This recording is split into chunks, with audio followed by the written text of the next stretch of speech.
সুপ্রিয় সুধী, বাংলাদেশ টেলিভিশনের চাওয়া পাওয়া অনুষ্ঠানের লেখক পর্ব। এই পর্বে উপস্থিত আছেন আমাদের দুজন বিশিষ্ট লেখক। আমি তাদের সঙ্গে পরিচয় করে দিচ্ছি। আমার ডান দিকে আছেন দেশের বিশিষ্ট লেখক অধ্যাপক তাহমিনা আক্তার। আমাদের সঙ্গে আছেন দেশের বিশিষ্ট লেখক, প্রকাশক এবং কবি আবুল খায়ের। আপনি তো অধ্যাপনা করেন কি? বাংলার অধ্যাপক? বাংলার। আমি জানি যে যারা বাংলার অধ্যাপনা করেন তারা শুধু টেক্সটের মধ্যে, মানে তাদের সিলেবাসের মধ্যে আটকে থাকে না, ওইটা না, সিলেবাসের মধ্যে আটকাই না। আমি ছোটবেলা থেকেই লেখালেখির সাথে সম্পৃক্ত। গল্প, কবিতা, উপন্যাস, নাটক এগুলি পড়তে আমার ভীষণ ভালো লাগে। খায়ের ভাইকে জিজ্ঞেস করছে আপনি কেন বই প্রকাশ করেন? শুধু কি লাভের জন্য? শুধু লাভ না, এটা আসলে দায়িত্বশীল একটা জায়গা, পেশাদারিত্বেরও আর একটা জায়গা আছে। লেখকদেরকে স্পেস করে দেয়া, তাদের লেখাটা মানসম্মতভাবে উপস্থাপন করা এবং পাঠকের হাতে যাওয়া পর্যন্ত যে কাজগুলি, এগুলি একজন দক্ষ এবং পেশাদার প্রকাশক ছাড়া কখনোই সম্ভব নয়। হার্ট বাইন্ডিং যে বই, সেটা এখন মানুষ আর কিনতে চায় না। কেন কিনতে চায় না? কেন? সমস্যাটা কোথায়? লেখা অনেক কিছুই সোশ্যাল মিডিয়াতে চলে আসে। দ্বিতীয়ত, মানুষের আসলে পর্যাপ্ত সময় হাতে নেই, সবাই এখন যন্ত্রের মতো কেরিয়ার নিয়ে ব্যস্ত।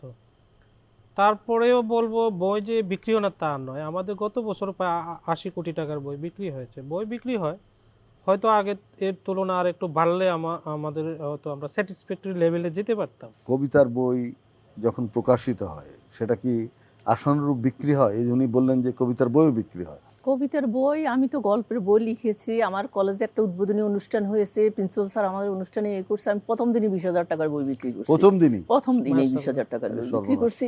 তার মধ্যে আবার আমার কলেজের লাইব্রেরিতে রেখে দিছি। সেই লাইব্রেরি থেকেও আমি প্রায় 10-15,000 টাকার মতো আনছি। আমার বইটা অনেক চলছে। এখন গল্পের বই, আমার 12টা গল্পের সমন্বয় এখানে গল্প গ্রন্থটা। খায়ের ভাই, আমরা জানি যে বই মেলা এলেই খালি বই বের করেন আপনারা, কিন্তু তার বাইরে বই কেন বের করেন না? আসলে এটা একটা ভুল কনসেপশন লেখকদের ভিতরে। মনে হয় যে মেলা আসলে বই করতে, কিন্তু সারা বছর কাজই থাকে না। কিন্তু এটা যদি সব সময় আসতো, একটা রেগুলার কাজটা চলতো, তাহলে কিন্তু এই লোডটা কমে আসে মেলার সময়। আপা, আপনার কাছে আমার শেষ প্রশ্ন, লেখালেখি এর পেছনে আপনার প্রেরণা কি আপনার বাবা মা? বাবা মা তো আসলে অনেক আগে গত হয়েছেন। আমার ছেলে মেয়েরা কবিতাও তো লেখেন? হ্যাঁ, কবিতাও লিখি। কবিতা একটু শুনি না। যে কথা আমার আপনজন প্রিয়জনকে বলিনি, সে কষ্টের কথাগুলি তোমার সাথে করেছি ভাগাভাগি। সে কথা তুমি মনের গহিনে লালন করেছ, আমাকে বেঁধেছিলে তোমার মমতার ডোরে।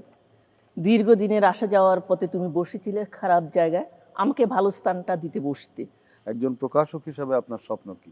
প্রকাশক হিসেবে আমার দায়িত্বশীল জায়গা থেকে আমি বলবো, বাংলাদেশের বাংলা ভাষাকে বিশ্বের মানচিত্রে আন্তর্জাতিক সাহিত্য অঙ্গনে যেন পরিচিত করতে পারি।